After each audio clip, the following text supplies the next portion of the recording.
एक बार भगवान बुद्ध अपने शिष्यों को एक ऊंचे और चिकने पेड़ के पास लेकर जाते हैं जिस पर चढ़ना बेहद कठिन था। भगवान बुद्ध शिष्य से बोले, मैं देखना चाहता हूँ कि क्या तुम लोग पेड़ पर चढ़ सकते हो, इसलिए मैं तुम्हें इस चिकने और ऊंचे पेड़ पर चढ़ने की चुनौती देता हूँ।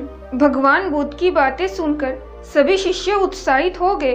वे पेड़ पर चढ़ने के लिए एक पंक्ति में खड़े हो गए। सबसे पहला शिष्य पेड़ पर चढ़ने लगा। वो बड़े ही आसानी से पेड़ पर चढ़ा और फिर नीचे उतरने लगा। उतरते समय जब आधे रास्ते में था तब भगवान बुद्ध बोले, सावधान, आराम से संभल कर उतरो, कोई जल्दी नहीं है। उस शिष्य ने वैसा ही किया। वो आराम से सावधानी से नीचे उतरा। उसके बाद एक एक कर सारे शिष्य पेड़ पर चढ़ने लगे। जब वो पेड़ पर चढ़ते तब भगवान बुद्ध उन्हें कुछ नहीं कहते, लेकिन जब वो पेड़ से उतरते समय आधे रास्ते पर होते या बस नीचे उतरने वाले होते तो भगवान बुद्ध कहते, सुनो, आराम से, थोड़ा संभल कर और पूरी सावधानी से उतरो, किसी प्रकार की जल्दी नहीं है। सभी शिष्यों ने भगवान बुद्ध की बात मानी और पेड़ पर चढ़कर नीचे उतरने में सफल हुए। सब बड़े खुश थे, लेकिन एक बात उन्हें खटक रही थी।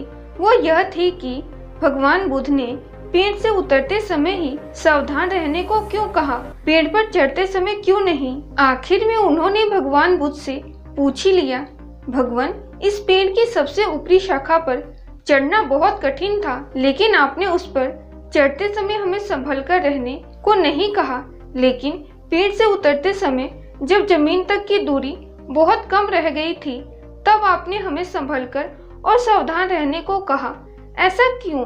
भगवान बुद्ध बोले, देखो, पेड़ के ऊपरी शाखा पर चढ़ना बहुत कठिन है, ये मैं भी जानता हूँ और तुम भी, इसलिए मेरे बिना बोले ही तुम पहले से ही सतर्क थे। ऐसा हर किसी के साथ होता है।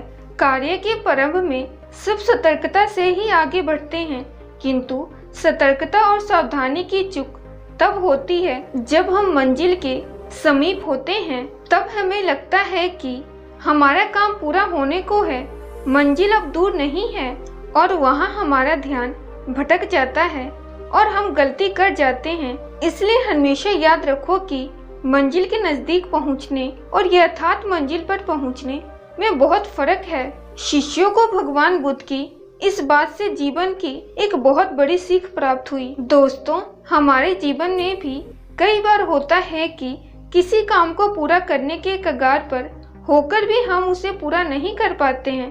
अंतिम क्षणों में कुछ गड़बड़ हो जाती है और हम पछताते रह जाते हैं। अंतिम क्षणों की जरा सी असावधानी हमारा पूरा काम बिगाड़ देती है। ऐसा इसलिए होता है क्योंकि मंजिल के करीब पहुंचकर हम अपना धैर्य खो देते हैं। धैर्य खो देने के कारण हमसे चूक हो जाती है। इसलिए जब तक मंजिल तक ना पहुंचे, धैर्य बनाकर रखें। कार्य के प्रारंभ में जितना धैर्य और सावधानी आवश्यक है, कार्य की समाप्ति तक भी आवश्यक है। इसलिए कार्य पूर्ण होने तक धैर्य ना खोएं, उतने ही सावधान रहें जितना प्रारंभ में थे। कहीं धैर्य खो देना लक्ष्य खो देने का कारण ना बन जाए।